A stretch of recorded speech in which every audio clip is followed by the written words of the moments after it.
Is it possible to experience joy, peace, hope, even in the depths of despair? This is a mystical story from my true path, my journey with my son, who died nearly a decade ago from a rare bone cancer. In this story, I share mystical experiences of receiving messages in clouds, dreams that take me into other realms, and incredible messages to let me know that his spirit, his soul, is evermore, ever there, ever with me. I'm Dawn Williams. This is 4-Leaf for Life Reiki. Welcome to my series on mystical tales of spiritual connection. This story begins with a dear friend offering to take me to a group psychic medium reading. I refused because I had already arranged for an individual reading in a month's time.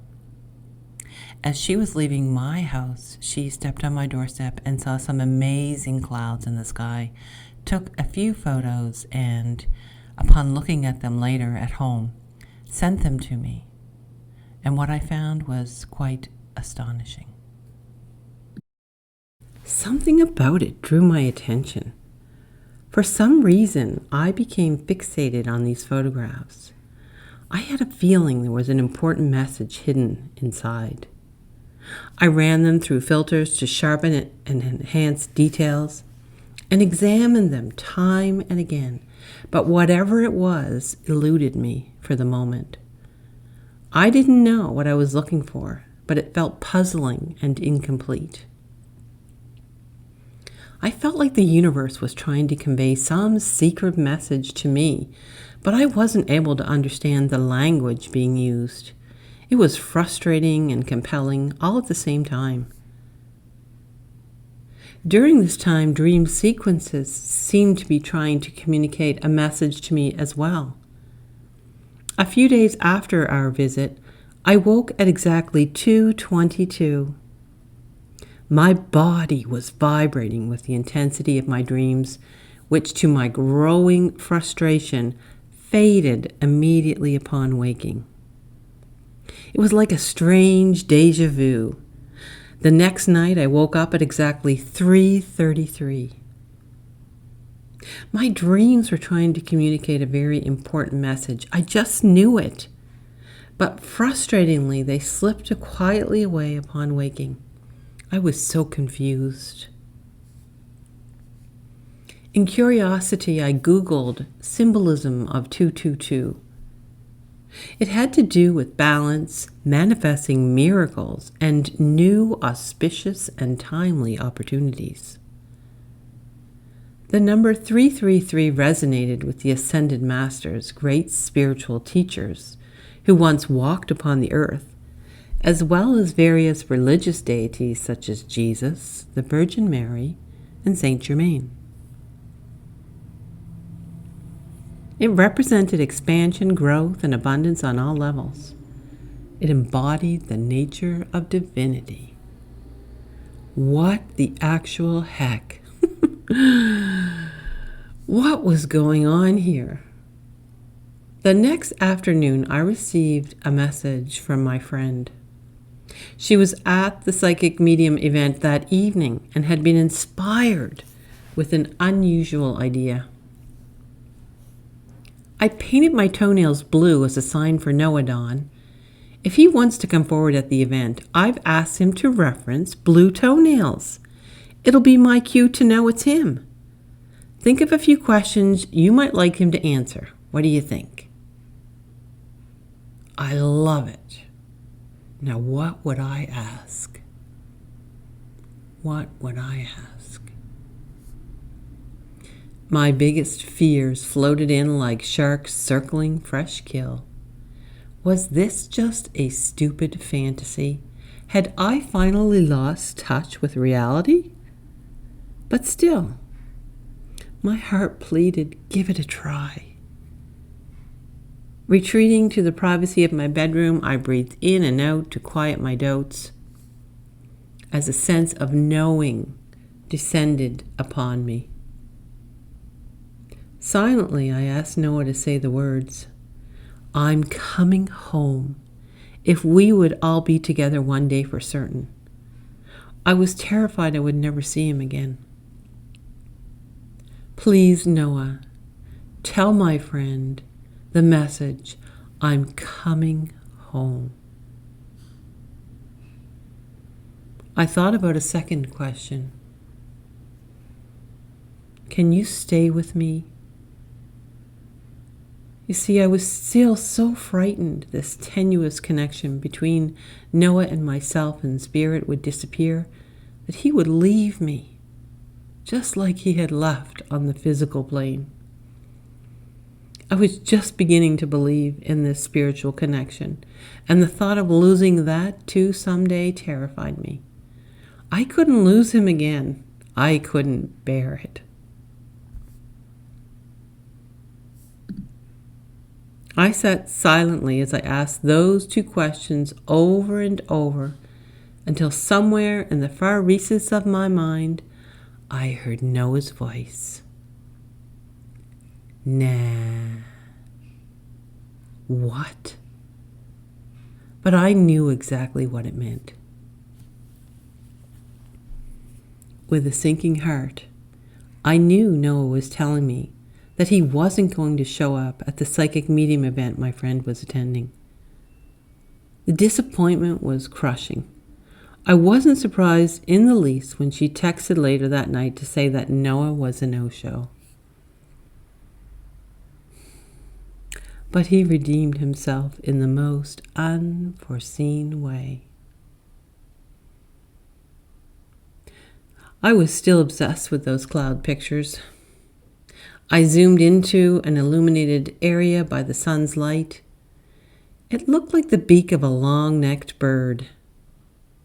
And then I saw it. The message finally revealed itself to me. There it was in the clouds. "I heart you too." And then I saw the number 4 and ever in clouds on the other 2 photographs. "I love you too, forever." It was faint and difficult to see, and impossible for the rational mind to comprehend how I could find these obscure symbols.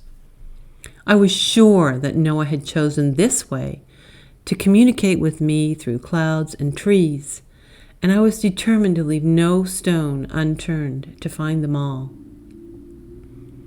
A divine presence was at work here, and it felt miraculous. I wondered, how many messages have I missed in not fully seeing what is right in front of me, my whole life?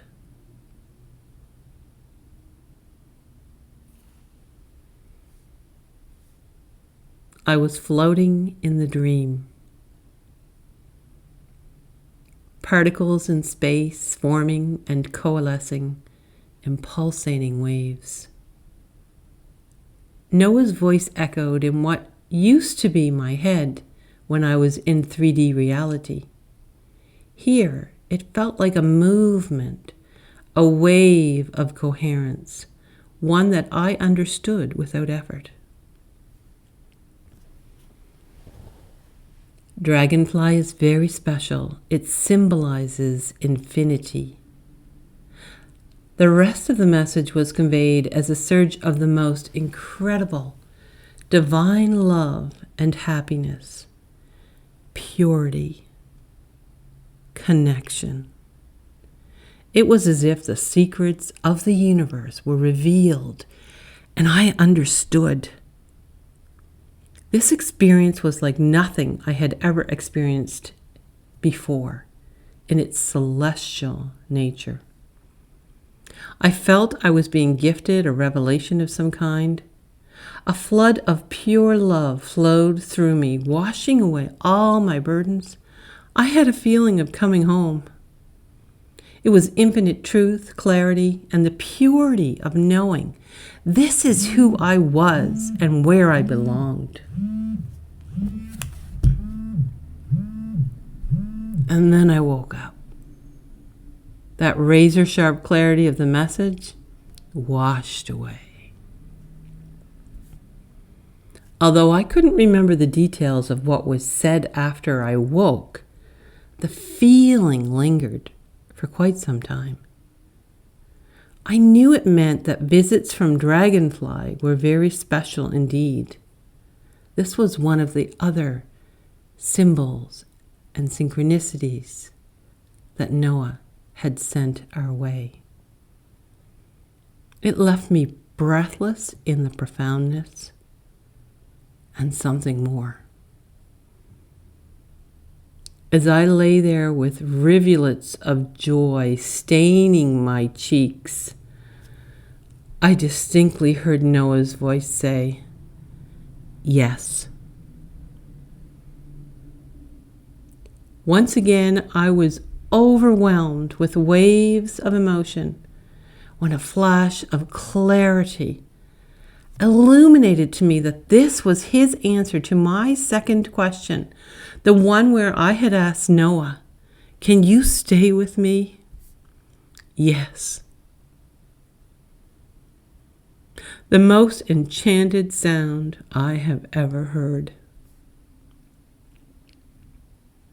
Rivers of joy and sorrow flowed from my eyes in wordless wonder. Later that morning, the transcendent nature of this experience was still present as I was getting out of the shower. I heard another sound that sent me to my knees in shock and joy. It was my daughter Sam randomly playing the piano. But it was the words of the song she was playing that resonated in my aching heart. I'm coming home, tell the world I'm coming home. Flooded with wonder, I understood. This was the answer to my first question for Noah. The very words I had asked from him as confirmation that we would all be together again someday. I'm coming home. And so we come to the end of this story, my remembering. And so I feel it is a message for you too, dear listener. Your loved ones in spirit will always be with you. They are woven into the depths of your heart, your bones, your blood, the very marrow of your bones, the cells.